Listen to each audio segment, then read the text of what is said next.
These are the undercupboard lights I've just picked up from Amazon. I've actually got some other ones, so these are additional ones.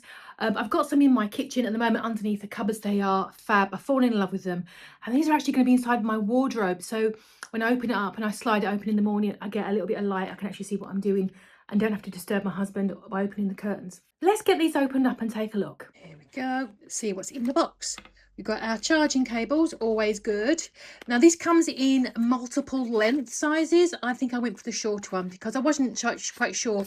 I didn't want too much glare in my wardrobe, to be honest with you.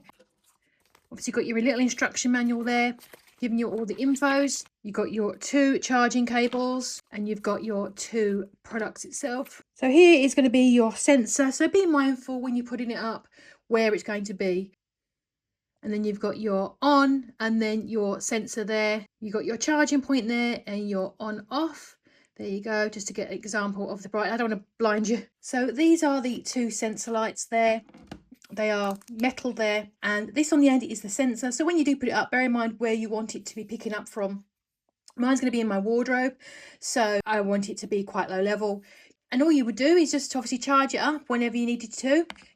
And these are the magnets. They are, one side is sticky, so you'd peel the back of it off. I think it's the white side.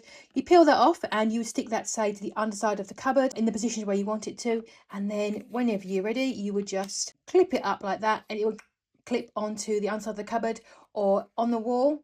And it hasn't got to be just for cupboards. It can be on the sides of your bed, maybe a room you don't go into often, you want a bit of light, maybe an understairs cupboard, a shed, a garage.